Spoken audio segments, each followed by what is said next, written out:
Hi, my name is Hannah Schmidtmeyer, and today I'll be presenting on fractures and the use of hypoglycemic agents in type 2 diabetes. The primary article that I did research and background for compared canagliflozin to GLP-1 agonists and really focused on the incidence of fracture using canagliflozin. So to start, here are the learning objectives that students should know. Number one, be able to list the risk factors diabetic patients possess that put them at risk for fracture. Number two, they should be able to explain the proposed mechanism of SGLT2 inhibitors and why that's associated with fracture. And number three, they should be able to compare the risk versus benefit of using canagliflozin versus a GLP-1 agonist such as liraglutide. Here is the epidemiology of type 2 diabetes. So in the United States, approximately 8.3% of the population, or 25.8 million people, have diabetes, either of type 1 or type 2.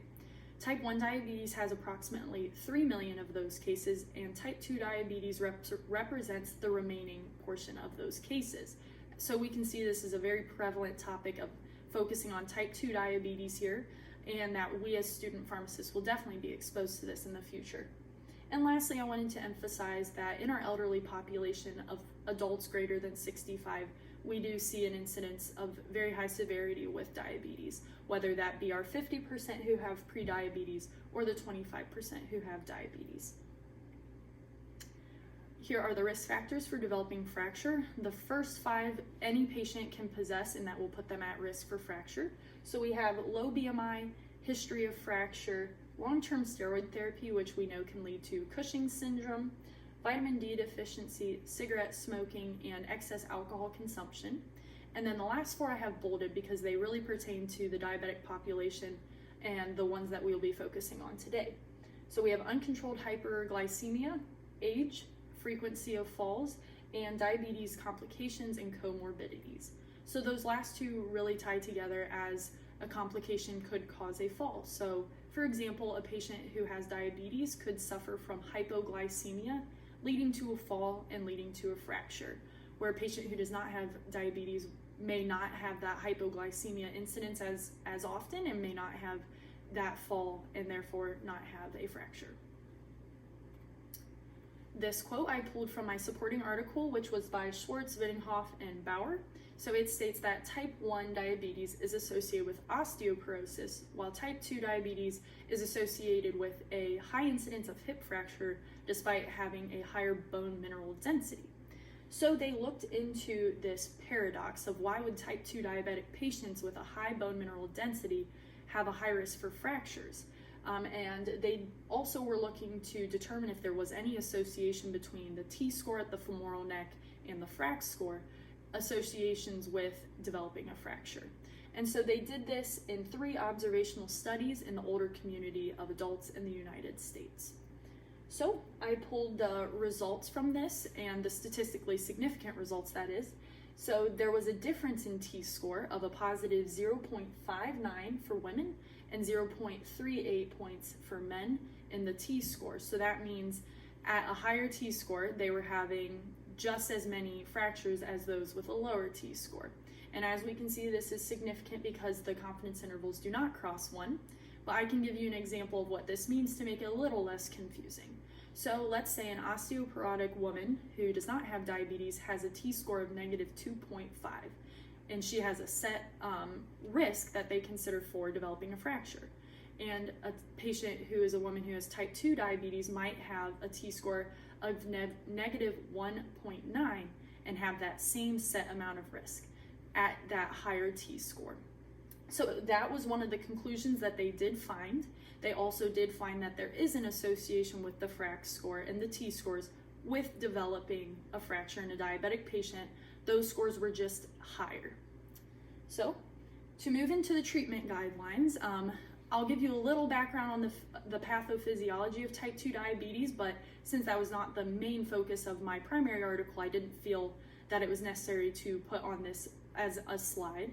But we know that type 1 diabetes is very autoimmune focused, destroying the beta cells in the pancreas, where type 2 diabetes is very much insulin resistance, obesity, and it can be per se reversed if caught early enough. So that's why our first line of treatment is lifestyle intervention. Then our first pharmacological agent is metformin. If after 3 months the A1C is not at goal, we can add any of these second line agents. So that would be a GLP-1 agonist, SGLT2 inhibitor, DPP-4 inhibitor, thiazolidinedione, insulin, or sulfonylurea.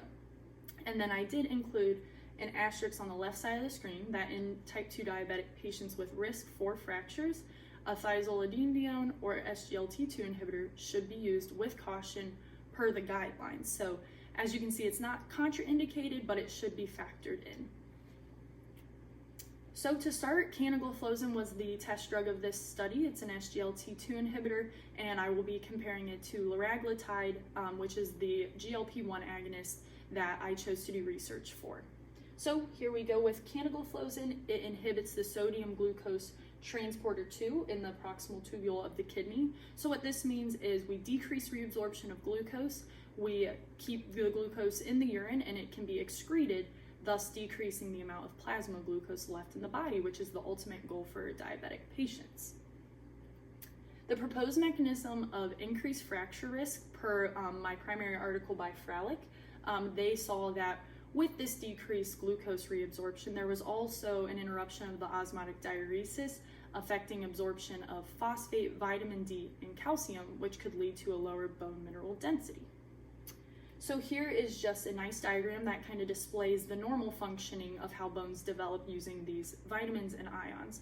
So we can see that through the kidney, using vitamin D, using growth factors and phosphate, the parathyroid hormones, and calcium, we get a nice, strong, healthy bone. But once we introduce an SGLT2 inhibitor, we can get this bone at the bottom that has increased resorption because of decreased vitamin D and other vitamins that are deficient. So here is the dosing for canagliflozin listed on the left, but I primarily wanted to focus on what's in the yellow here, because this is what might be considered by the providers, the patients, when they're choosing this medication. It is an oral medication.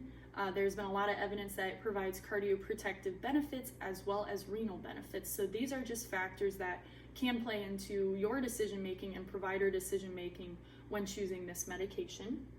In terms of adverse effects, it is primarily known for causing genitourinary fungal infections, more so in females, and this is because of that mechanism of action that keeps glucose in the urine and bacteria like to manifest there.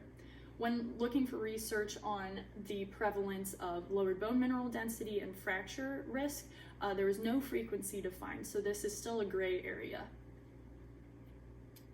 And then next, we're going to talk about the GLP-1 agonist, liraglutide. So its mechanism of action, it's an analog of the human glucagon-like peptide 1. And so what that does in the body is make sure there's proper insulin secretion, proper glucagon and insulin usage. It can cause proliferation of beta cells, and it can also slow the gastric emptying to leave patients feeling more full. So this does a very nice job of maintaining normal blood sugars. Once again, the dosing is listed on the left. I do want to note that it's a subcutaneous injection, which could deter patients and providers from prescribing it. But in the yellow box, once again, I want to highlight that it can decrease A1C by 1%, which is very significant for our patients. It has cardioprotective benefits as well and can help patients with weight loss, which is very important in type 2 diabetes. Adverse effects, it can have significant impact on the GI system, causing GI disease, nausea, and diarrhea, which can really be important to patients and can be a key reason that they discontinue this treatment. Otherwise, it can cause infections because you are injecting a peptide into the body and creating antibodies that way. So there can be infection that way, as well as upper respiratory tract infections. And my final thoughts for this, I just wanted to reiterate that this topic affects a large population of our patients as student pharmacists in the future with diabetes and this research that's ongoing with canagliflozin. When choosing therapy, it's important that patient risk factors be considered. Do they need cardioprotective benefits? Do they prefer oral? All of those things must be considered. And lastly, despite higher bone mineral density, risk still exists for type 2 diabetics and their fracture, which my primary article looks into further. Thank you very much for your time.